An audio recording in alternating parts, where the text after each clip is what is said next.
Hello, magandang araw po sa ating lahat. Kamusta sa ating mga kababayan from Luzon, Visayas, and Mindanao? How are you today?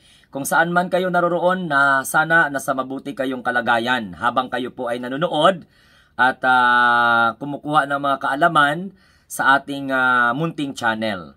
Kung kayo ay bago sa ating channel, huwag kalimutan mag-like, mag-share, and syempre mag-subscribe. And please don't forget to click the notification bell para updated kayo every time na mag-upload po tayo ng mga short videos and at the same time ng live streaming. So ngayong hapon, mayroon pong breaking news mga kamunting tinig. Diba? Binalita ko po sa inyo nung mga nakaraang araw na naglabas po ng ang immigration lookout bulletin sa mga individual na napasama po doon sa mga sangkot sa flood control anomaly. Pero ngayong araw lang po, lumabas po ang balita na kung saan formal na pong hiniling ng Independent Commission for Infrastructure. Actually, pinapasampina itong si si Speaker Martin Romualdez at saka si Saldico, no? Naharapin niya po yung investigation. Sa punto na ito, hiniling na po ng Independent Commission for Infrastructure sa Department of Justice, isa din po sa ahensya ng gobyerno na kung saan ay pinamunuan po ni dating Department of Justice Secretary Boying Rimulya na ngayon ay ombudsman na kung saan patuloy na nakatutok dito po sa kaso ng maanumalyang flood control projects. Okay?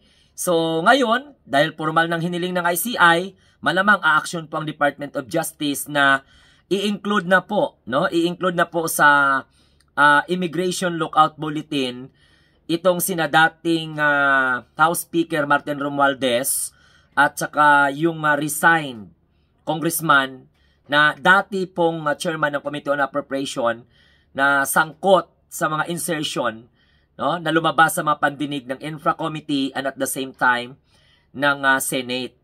Okay, Blue Ribbon Committee sa Senado. Infra Committee, dyan po sa may House of Representatives, pero tinerminate na po nila yung kanilang investigation.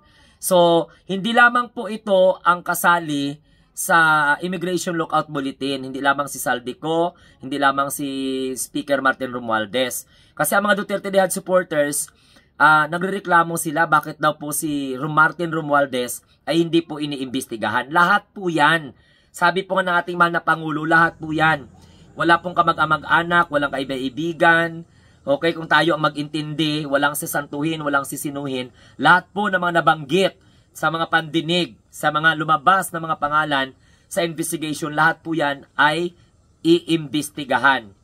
At kung hindi sila sisipot, isa po sa mga ano dyan is yung pag-issue ng Immigration Lookout Bulletin. Pero hindi po talaga nangahulugan, mga kamunting tinig, na sa ilalim po ng Immigration Lookout Order, babantayan lang po itong mga kinaroonan ng mga individual na nakapasama. So hindi po ibig sabihin o hindi po ito nangahulugan na mayroon pong pag-aresto. Klaro po yun ha? Sa ilalim po ng Immigration Lookout Bulletin, okay, babantayan lamang po ang kinaroonan ng mga individual na sangkot o pinangalanan dito po sa investigation na may kinalaman sa flood control projects, infrastructure projects, etc. etc.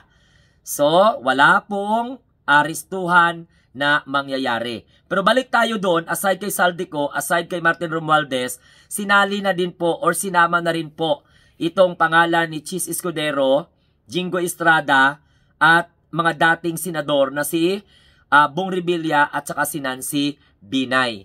Pero mga kamunting tinig, noong mga nakaraan ay talagang lumabas na po yung iba't ibang mga pangalan. Okay, so babasahin ko po sa inyo ang pangalan nitong mga individual na napasama po sa Immigration Lookout Bulletin. Ito itong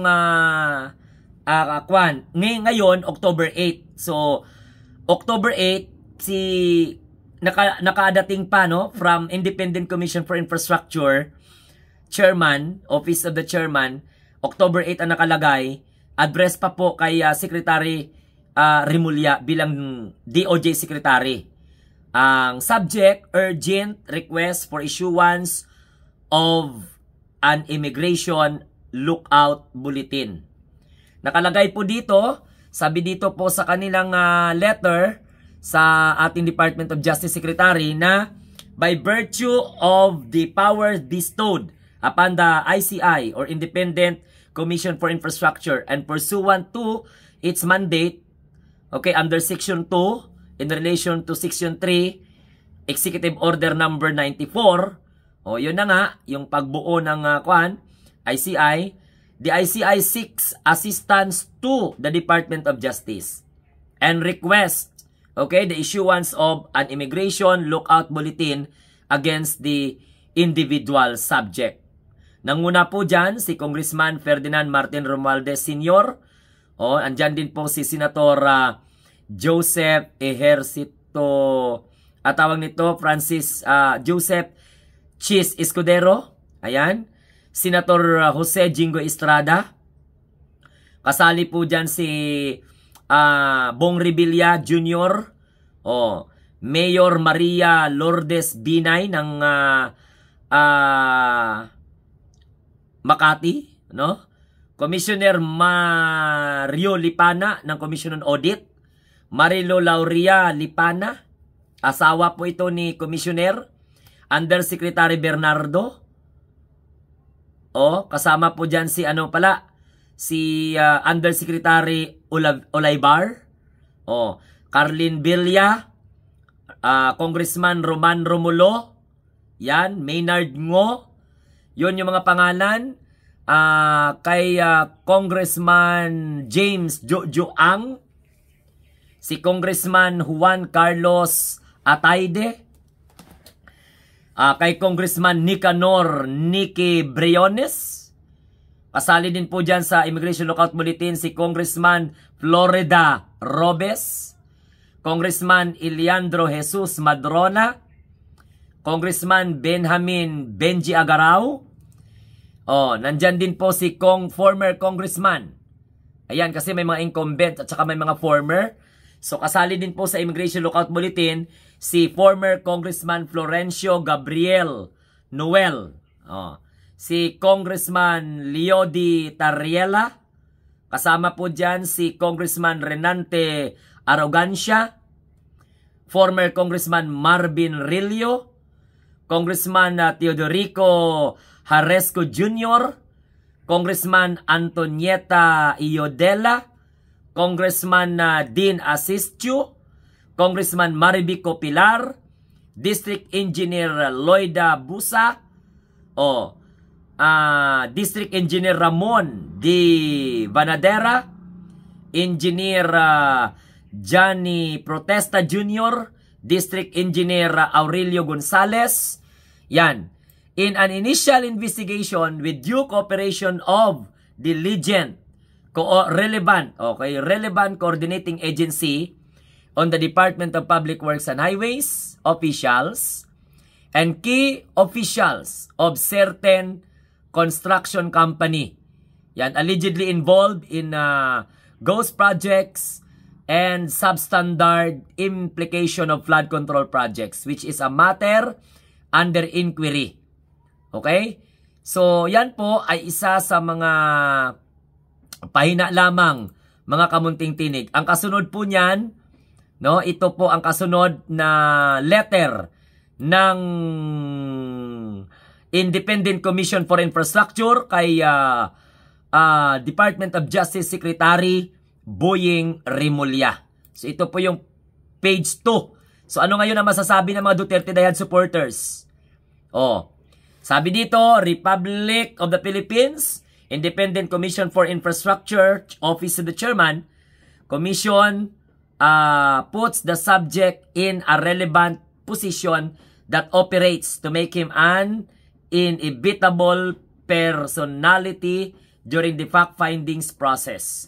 The timely issuance of the ILBO is of utmost necessity to enable the Commission to proceed without delay and to hold those liable accountable to the Filipino people. In addition to the issuance of the ILBO, may file the request that the Bureau of Immigration be instructed immediately inform the Commission and other law enforcement agency of any information regarding or the impending travel of the subject. Should there be any clarification on the foregoing, so please do not hesitate to contact Attorney Rufino Samuel Mantos III. He may be reached through his email. Yan po, from Justice Andres Reyes. Chairman po yan ng Independent Commission for Infrastructure. So kung may mga pangalan kayo na mga gustong i-include sa ILBO at hindi na-include, siguro may reason po ang ICI dyan. Pero klaro po ito mga kamunting tinig na ang investigation ay para sa lahat ng mga nabanggit na mga pangalan sa mga fact findings na ginawa po ng ICI at yun ang kanilang conviction na dapat labasan na po ito ng Immigration Lookout Bulletin. Pero klaro po sinasabi ko sa inyo, hindi ibig sabihin na may Immigration Lookout Bulletin ay mayroon pong aristuhan na mangyayari. Wala pong aristuhan na mangyayari. Babantayan lamang po ang kinaroroonan ng mga individual na nalagay po sa listahan na nirilisan po ng Independent Commission for Infrastructure ng ILBO na gusto po nilang ipasama doon. Wala pong aristuhan, babantayan lamang po ang kanilang mga kinaroroonan. Gets? Mahalaga kasi na malagay sila para wala na pong delay, no? Na hindi na sila makatravel. So, ganon. Para malaman po ng komisyon yung kanilang kinaroroonan. So, ito pong muli, ang inyong lingkod, ang munting tinig ng ordinaryong Pilipino na nagsasabi, gumugulong na po ang gulong ng hustisya.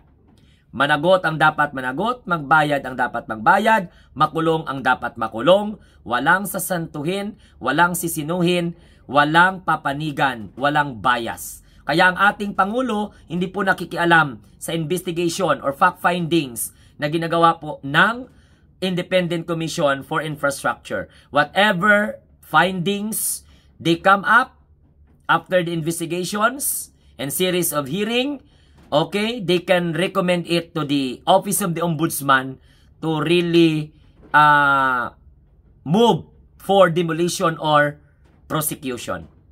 Ito po ang inyong lingkod, ang munting tinig ng ordinaryong Pilipino na nagsasabi, tayo po ay ang mga bagong Pilipino sa bagong Pilipinas. Salamat po.